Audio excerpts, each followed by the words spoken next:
صالحة وعلى حضرة النبي محمد صلى الله عليه وسلم. الفاتحة.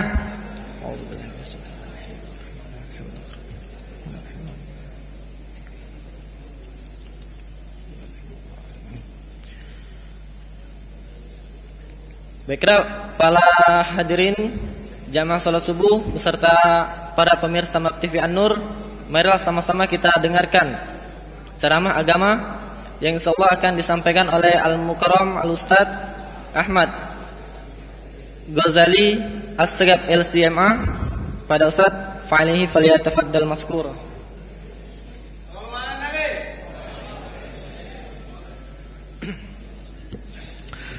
Bismillahirrahmanirrahim. Assalamualaikum warahmatullahi wabarakatuh.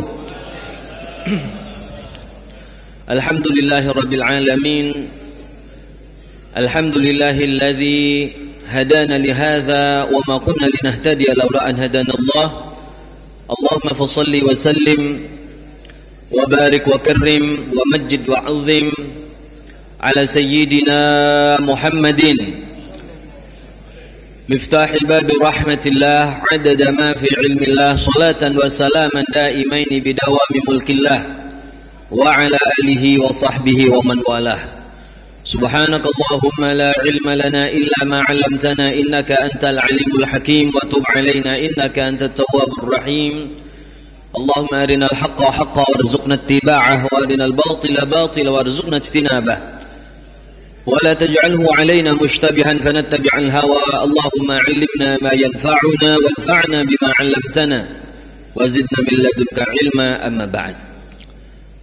Yang kita muliakan bersama para alim ulama, para kiai, asatidz, para habaib, para pengurus Yayasan Masjid Agung Palembang, serta hadirin para jamaah salat subuh yang selalu dirahmati dan diberkahi oleh Allah Subhanahu wa taala. Alhamdulillah, kita sangat bersyukur sekali kepada Allah Subhanahu wa taala sampai detik ini kita masih diberikan begitu banyak kemuliaan dan kenikmatan sehingga kita masih bisa melaksanakan ibadah puasa yang saat ini berada di detik-detik terakhirnya. Pada keadaan seperti inilah sudah sepatutnya bagi kita semua untuk lebih meningkatkan, memaksimalkan, mengeluarkan segala daya upaya kita untuk mencapai kualitas dan kuantitas ibadah kita yang terbaik yang mungkin bisa kita laksanakan, sehingga kita di penghujung daripada Ramadan ini bisa menjadi orang-orang yang husnul khatimah dan mendapatkan tempat yang terbaik dan derajat yang tertinggi di sisi Allah Subhanahu wa taala. Amin ya rabbal alamin. Hadirin rahimakumullah, salah seorang ulama besar di dalam mazhab Syafi'i dalam kitab beliau Fathul Mu'in, beliau adalah Al-Imam Zainuddin Al-Malibari, mengatakan bahwa ada 3 perkara yang sepatutnya untuk lebih diperhatikan bagi kita kaum muslimin di penghujung daripada bulan Ramadan seperti ini. Di antara 3 hal tersebut yang beliau sebutkan adalah yang pertama berkaitan dengan sedekah, agar kita banyak-banyak bersedekah, berinfak untuk sesama muslim, untuk agama ini, untuk Allah Subhanahu wa taala. Sedekah di dalam Islam memiliki derajat yang sangat tinggi. Sedekah memiliki banyak sekali tujuan. Di dalam Al-Quran banyak sekali ayat-ayat berkaitan dengan infak, sedekah, zakat dan lain sebagainya. Secara umum, sedekah, infak ini memiliki tujuan untuk membersihkan jiwa kita dan juga untuk membersihkan harta kita. Untuk membersihkan jiwa, karena terkadang di dalam kehidupan kita, ketika kita mengkonsumsi sesuatu, memakan sesuatu dan masukkan sesuatu dalam diri kita yang selalu kita usahakan dalam keadaan halal, mungkin saja secara tidak sengaja atau bahkan kadang-kadang sengaja kita memasukkan sesuatu yang tidak benar ke dalam diri kita ini, sesuatu yang haram, sesuatu yang mengandung syubhat, Yang semua itu tentu akan merusak diri kita, akan menghalangi ibadah kita kepada Allah Subhanahu wa ta'ala. Allah Subhanahu wa ta'ala sudah menciptakan diri kita ini dalam keadaan yang terbaik, fi ahsani taqwim. Yang terbaik untuk tubuh kita ini adalah memasukkan sesuatu yang halal. Kalau ada sesuatu yang haram masuk ke dalam tubuh kita, maka rusak sistem daripada tubuh kita ini. Seperti sekarang misalnya ada teknologi yang canggih untuk kendaraan bermotor. Ada motor luar biasa, mesinnya bagus. Dia hanya bisa hidup misalnya dengan bensin. Kalau kita ubah bensin itu dengan sesuatu yang lain, meskipun sesuatu itu baik mungkin dalam pandangan kita, maka bisa rusak. Coba bayangkan kita punya motor diisi dengan air zam-zam. Siapa sih yang tidak tahu air zam-zam?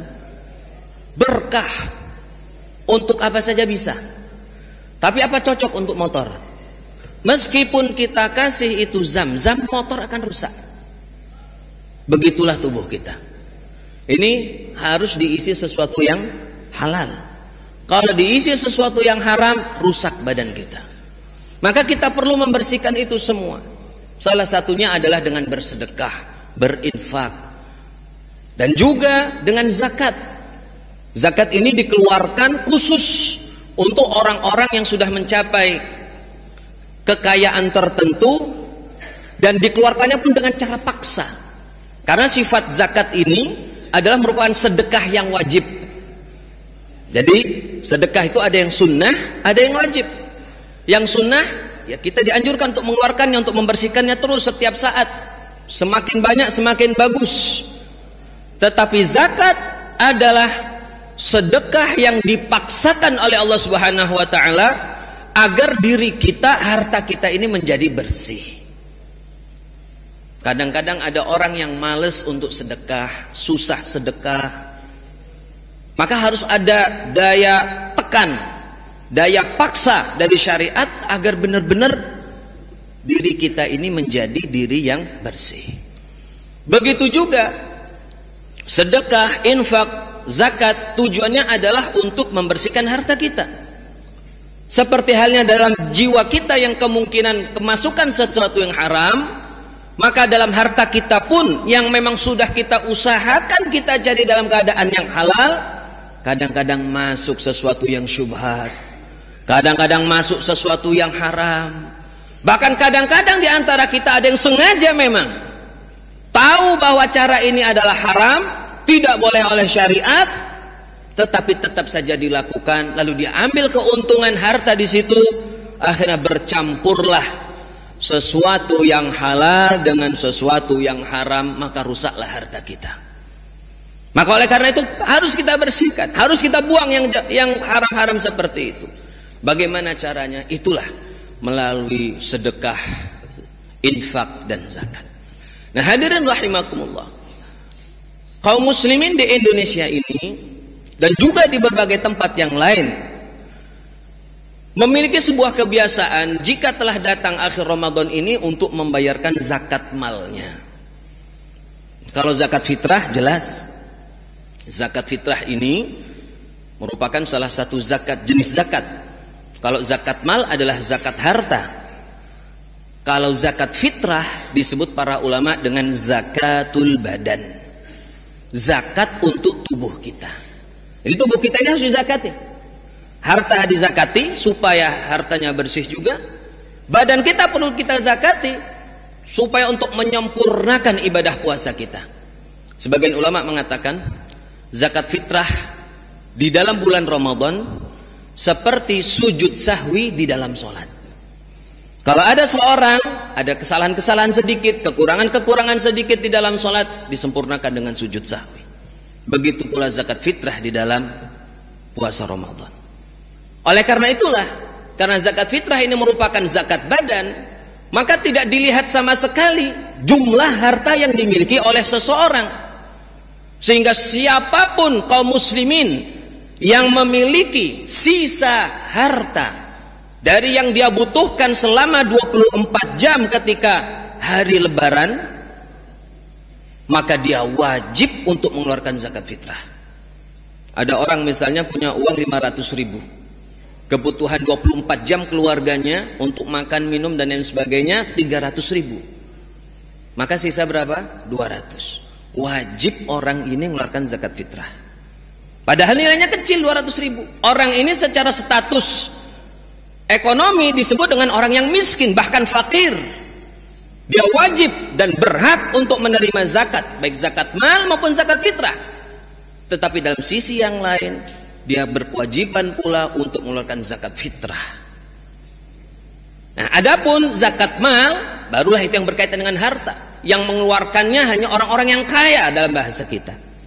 Orang yang tidak mampu, tidak ada kewajiban sama sekali untuk membayarkan zakat mal ini.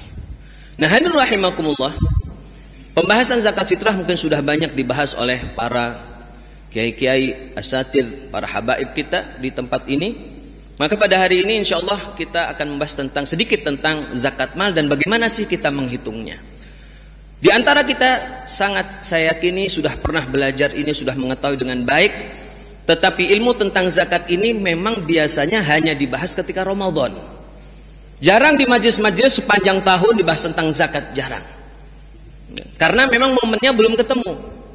Ketika datang Ramadan, orang sudah mulai bayar zakat, mulailah mereka untuk memikirkan bagaimana zakat itu. Bahkan sebagian orang ketika diberikan taklim atau pengajian tentang zakat di awal Ramadan, kadang-kadang masih belum nyambung karena memang belum mau melakukannya. Nanti kalau sudah akhir-akhir begini mulai sibuk menghitung seluruh hartanya, bagaimana dia mengeluarkan zakat itu. Nah, rahimakumullah, harta-harta yang wajib untuk kita zakati ada 6 jenis harta. Yang pertama adalah harta yang bentuknya adalah emas, perak dan uang. Jadi emas, perak dan uang ini yang dikeluarkan zakatnya. Kalau kita punya harta yang lebih mahal dari emas, tidak ada zakatnya. Misal ada kita yang memiliki intan, tidak ada zakatnya. Meskipun sangat mahal harganya, tidak ada zakatnya. Ada di antara kita misalnya punya tanah di tengah kota, sangat mahal harganya. Selama tidak dia dijual, tidak ada zakatnya. Punya rumah, villa, tidak ada zakatnya. Ya. Semua yang kita pakai tidak ada zakatnya. Mobil tidak ada zakatnya. Jadi yang dizakati itu hanya emas, perak dan uang. Emas sendiri yang dizakati adalah emas yang kita ambil atau kita miliki sebagai barang simpanan, atau dalam bahasa kita sekarang disebut dengan emas untuk investasi, disimpan untuk menyimpan harga. Jadi ada yang beli misalnya emas batangan 5 gram, 10 gram, 25 gram dan lain sebagainya, atau menyimpan perhiasan, disimpan ya untuk supaya nanti kapan-kapan kalau diperlukan baru dijual.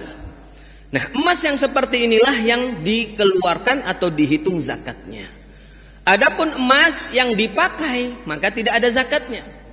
Dan yang memakai emas ini hanya kaum perempuan. Laki-laki haram hukumnya pakai emas. Laki-laki punya kalung emas haram. Karena haram harus dikeluarkan zakatnya karena bukan dipakai. Ada manajer atau bos ya perusahaan punya pena terbuat dari emas. Ya. Semua itu tidak boleh dan harus ada zakatnya dalam benda tersebut. Jadi yang kita hitung pertama emas, ya. Emas kita ini yang kita lihat berapa jumlahnya. Setelah itu uang. Kita hitung juga berapa uang kita. Uang yang tertabung berapa? Ya, uang yang cash yang ada di dompet, yang disimpan di lemari. Ya, di bawah kasur mungkin kalau seperti orang dulu. Dihitung semuanya. Kita total, emasnya misalnya kita punya emas 50 gram.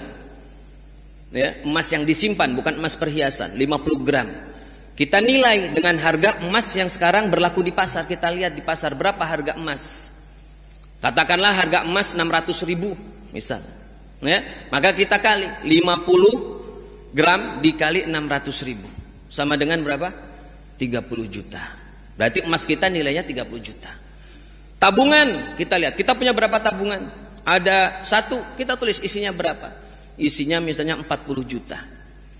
Ada tabungan lain, kita tulis. Kalau ada tabungan dalam bentuk mata uang yang lain, misalnya ada tabungan dalam bentuk dolar, isinya ada 1.000 dolar. Sekarang kita lihat dolar itu berapa kursnya terhadap rupiah. Misalnya 15.000, maka 1.000 dikali 15.000 sama dengan 15 juta. Uang cash kita berapa yang ada di dompet, yang kita simpan, semuanya kita total. Termasuk juga adalah piutang, sesuatu yang kita pinjamkan kepada orang lain. Kalau orang yang kita beri pinjaman itu memiliki potensi untuk membayar. Zaman sekarang ini kadang-kadang ada orang diutangi, lalu ketika ditagih alasannya macam-macam. Ya, alasan ini orang yang zalim. Kalau dia punya uang, punya harta, ada mau bayar, zalim. Dalam sebuah hadis Rasulullah mengatakan matlul ghaniyyi zulmun yahillu irduhu wa uqubatuhu. Orang yang menunda-nunda bayar hutang sementara dia itu kaya adalah dia itu orang yang zalim, yang halal kehormatannya, boleh dicela, boleh dimarahi, boleh istilahnya kita rendahkan kehormatannya, boleh, karena orang zalim. Jadi kita hitung piutang kita, misalnya kita punya piutang 10 juta, orang ini janji mau bayar setengah tahun lagi misalnya, kita masukkan itu ke dalam poin-poin tadi itu. Tapi kalau misalnya orangnya susah bayar, nanti kita bayarnya kalau sudah diserahkan, sudah kita terima, baru kita bayar hutangnya. Termasuk juga rahimakumullah adalah di zaman ini gaji yang kita terima kalau kita ini karyawan, bisa kita masukkan ke dalam poin-poin tadi. Jadi gaji kita sebulan ini berapa, kita hitung. Memang sebagian orang ada yang mengeluarkan gajinya melalui zakat profesi. Zakat profesi yang nisabnya adalah disamakan dengan pertanian, tetapi besaran zakatnya sama dengan emas. Nah ini ada sedikit problem sebenarnya, ya. Memang sebagian ulama ada yang mengambil ini, badan zakat juga ada yang mengambil pendapat ini, tetapi umumnya kalau dilihat ya dari lembaga-lembaga fatwa di dunia, banyak yang tidak sesuai dengan pendapat tersebut. Ya, lebih cenderung untuk memasukkan uang gaji bulanan ke dalam unsur-unsur zakat emas, perak, dan uang. Jadi semua itu dihitung, emasnya berapa, tabungannya, uang cash, piutang, gaji berapa. Termasuk di zaman sekarang juga, di antara perhitungan zakat modern di zaman sekarang, memasukkan juga saham. Sebenarnya saham, misalnya kita punya saham di sebuah perusahaan, saham kita misalnya ada 10.000 lembar. Satu lembarnya kita bisa lihat di perusahaan itu, kita tanyakan berapa harga satu lembarnya. Misalnya kalau harganya 1.000, maka 10.000 dikali 1.000, berarti nilainya adalah 10 juta. Sebenarnya saham ini kalau kita mau hitung secara hukum asalnya dihitung dalam zakat perdagangan. Tetapi kadang-kadang karena kesulitan kita untuk menghitung semua bentuk saham itu, sebagian ulama ada yang membolehkan dihitung sekalian dengan zakat emas dan perak. Karena nisabnya sama, besaran zakatnya juga sama. Ya, nah itu kemudian dihitung totalnya. Emasnya berapa di total, katakanlah nilainya 100 juta. 100 juta ini belum ada zakatnya. Kita keluarkan dulu harta yang kebutuhan pokok. Rumah tangga kita berapa? Misalnya kita hitung untuk makan minum di rumah 3 juta. Kita punya pembantu, misalnya ada 2, satu orang pembantu 1 juta, 2 juta. Ya, kalau kita punya kendaraan yang kita tidak bisa lepas dari kendaraan itu karena penting dalam kehidupan kita, bensinnya. Ya, termasuk pulsa, kalau berkaitan dengan hidup kita, pulsa HP kita. Listrik, air.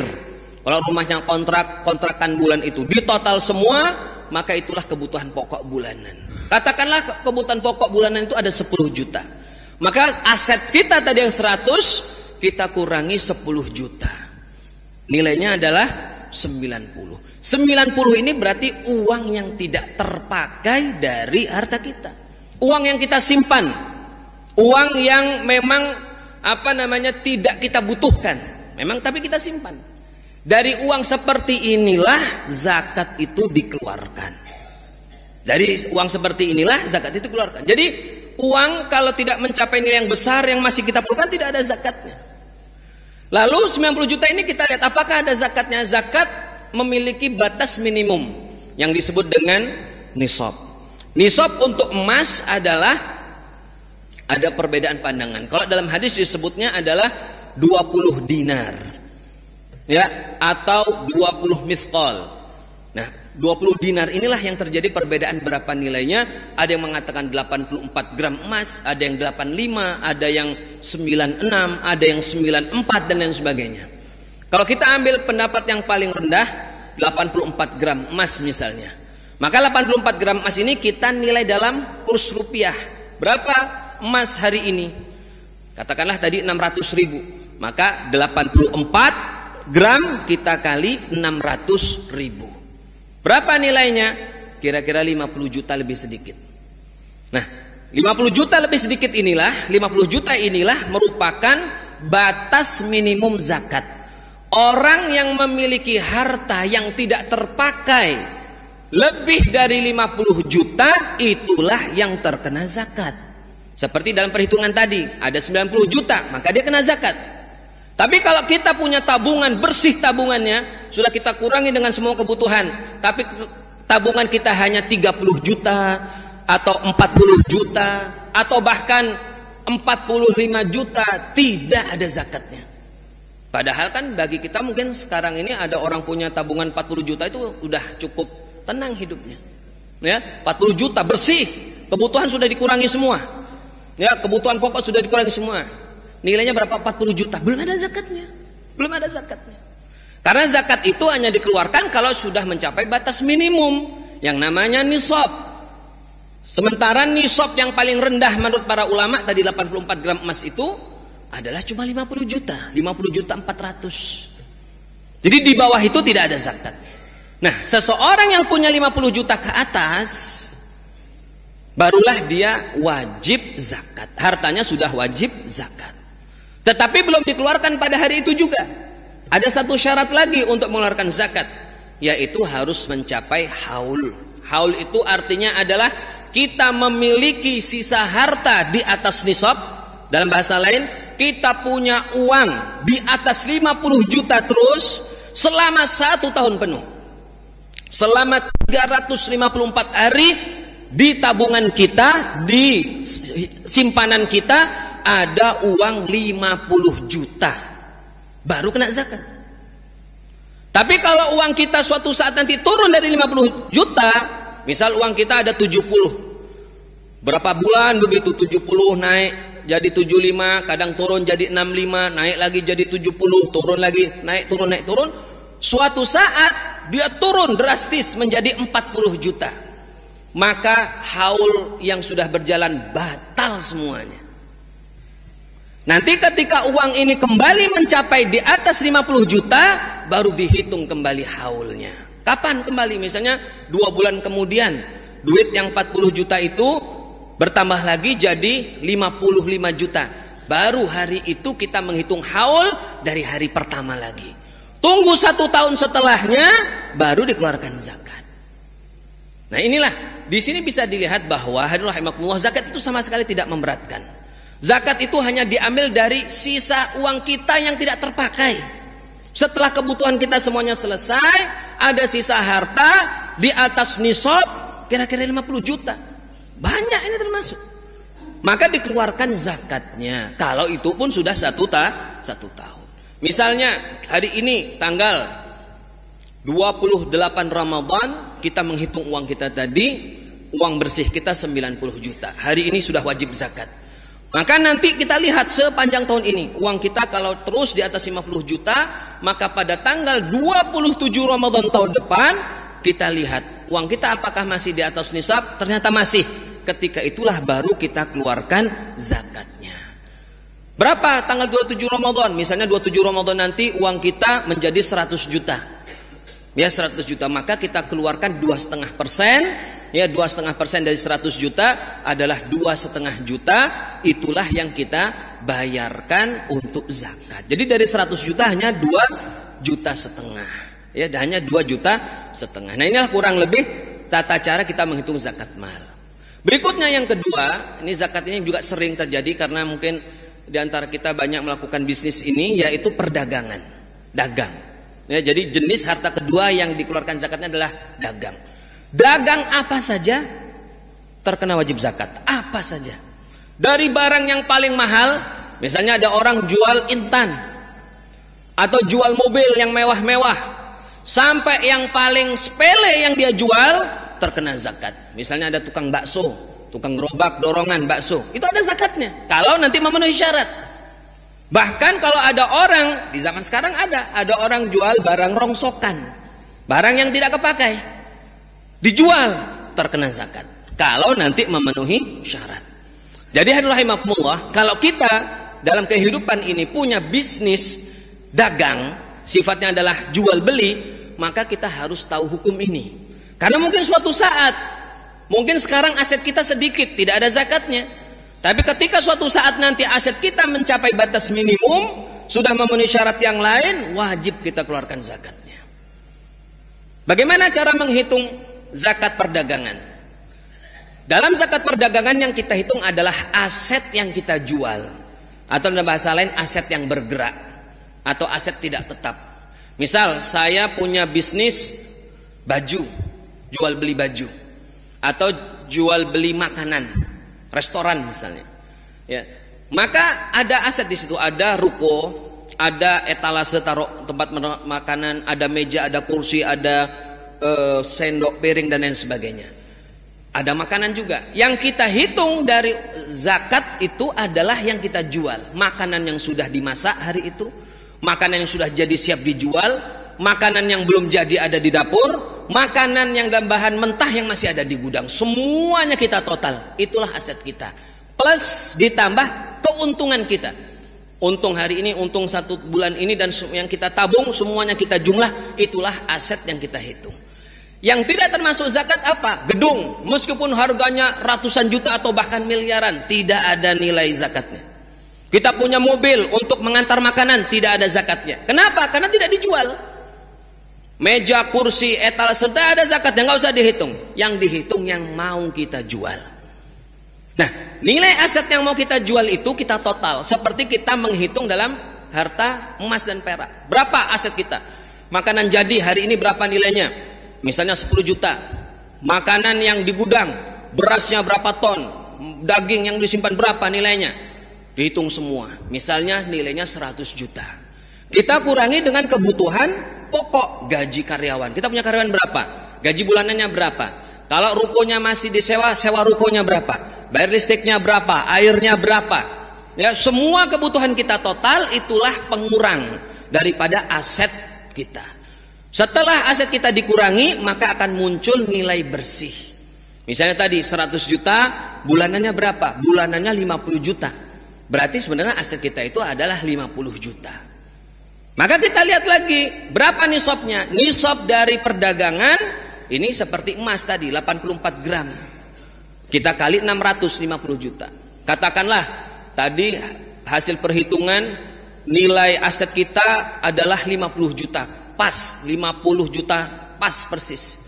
Sementara nisabnya adalah 50 juta 400, belum kena zakat. Padahal cuma kurang 400 ribu, belum kena zakat.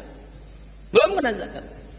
Tapi kalau aset kita misalnya di atas 50 juta tadi, misalnya 60 juta, baru dikenakan zakat. Kapan dikenakan zakatnya? Di akhir tahun. Tapi dalam perdagangan ini hadirin rahimakumullah, tidak diharuskan sepanjang tahun nilai aset kita selalu di atas 50 juta atau di atas nisab, tidak harus. Beda dengan uang. Kalau uang memang harus selalu di atas nisab. Kalau perdagangan namanya dagang. Dagang itu kadang-kadang beli banyak barang pas murah, ya. Kadang-kadang asetnya turun di bawah nisab, maka itu tidak dilihat. Yang dilihat hanya hari terakhir dalam tahun itu. Oleh karena itulah seorang yang dagang, Anda harus hafal kapan pertama kali mulai dagang, tanggal berapanya, bulan apanya, tahun berapa. Misalnya sekarang saya dagang bakso, ya, mungkin asetnya kecil, paling nggak ada 1 juta. Kita tetap mulai berapa, kapan kita mulai dagang itu? Saya mulai dagang dulu tahun 2015, pas habis Lebaran, berarti Syawal tahun 2015. Kita tandai ini. Tahun Syawal tahun 2019 ini aset saya bakso ini cuma 2 juta, nggak ada zakat. Tapi mungkin suatu saat nanti 5 tahun kemudian saya punya gedung besar untuk jual bakso, asetnya puluhan juta.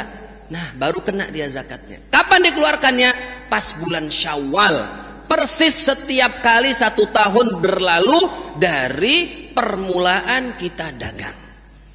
Nah, oleh karena itulah rahimakumullah, kalau orang mulai dagangnya bulan misalnya Muharram, dia keluarkannya nanti bulan Muharram, bukan di Ramadan sebenarnya. Jadi Ramadan ini memang karena kita ini pas lagi semangat ibadah, lagi semangat ingin bersedekah. Makanya umumnya orang-orang kaum muslimin ini bukan hanya di Indonesia, di tempat yang lain juga ngeluarkan zakat malnya itu pas Ramadan. Sebenarnya secara perhitungan kurang pas, ya. Tetapi tidak masalah sebenarnya. Malah kadang-kadang ada orang mungkin belum haul tapi didahulukan zakatnya.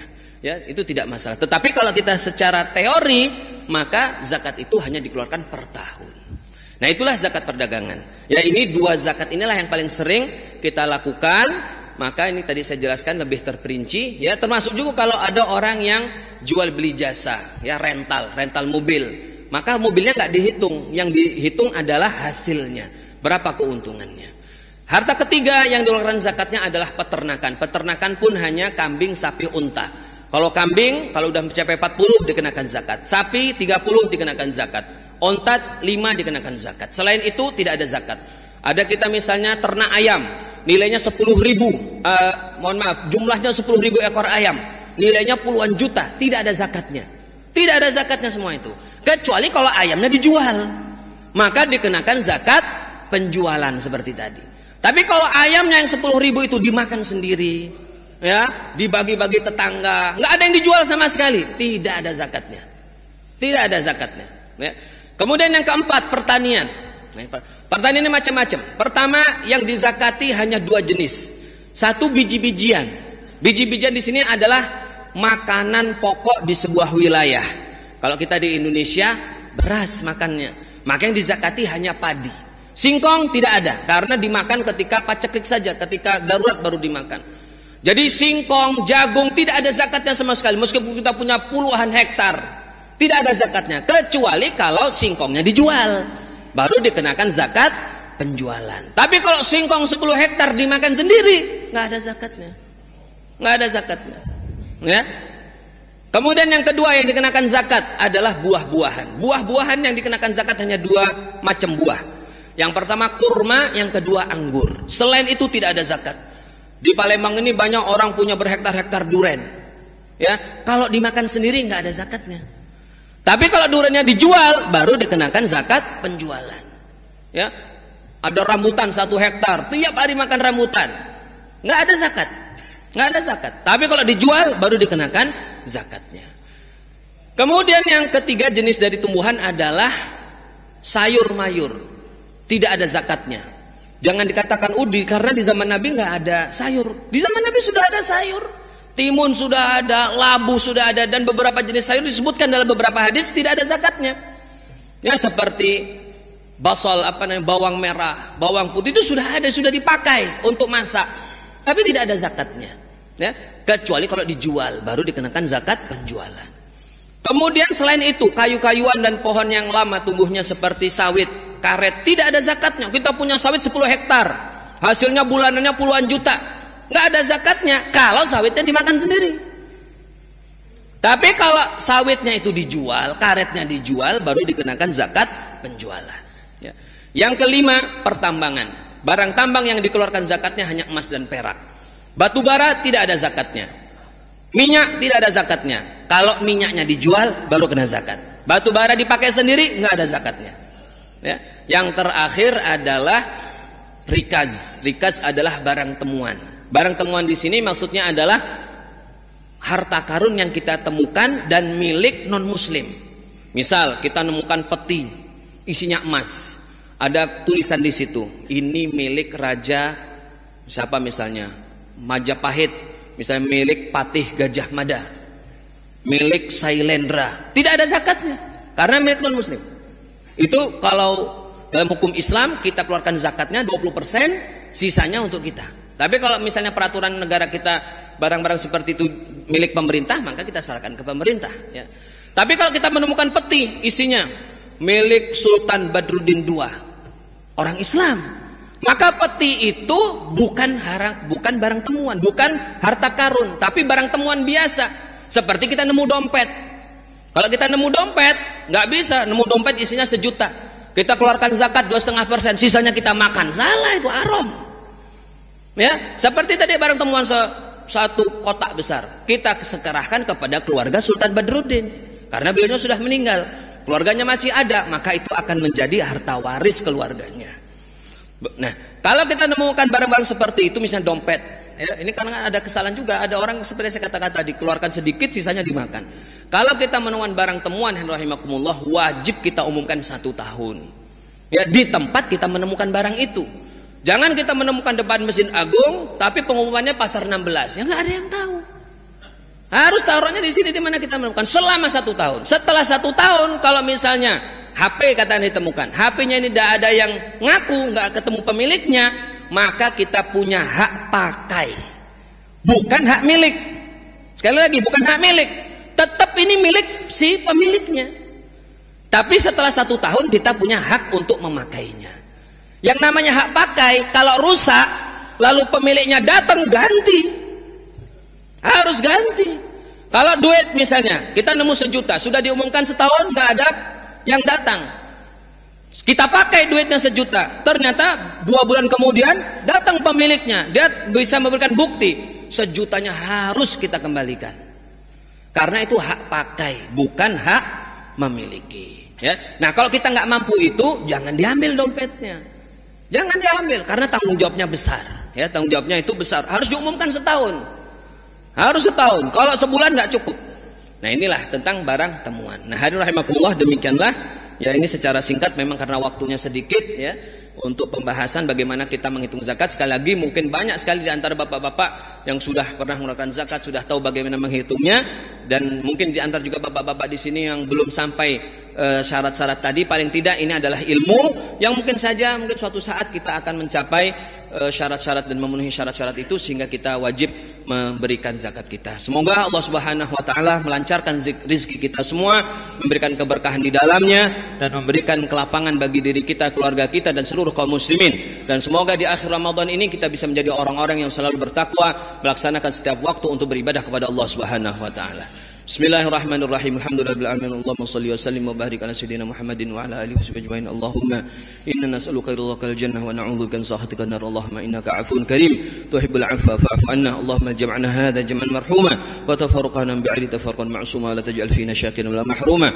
Allahumma inna nas'aluka 'ilman nafi'a wa 'amalan maqbula wa rizqan halalan tayyiban mubaraka.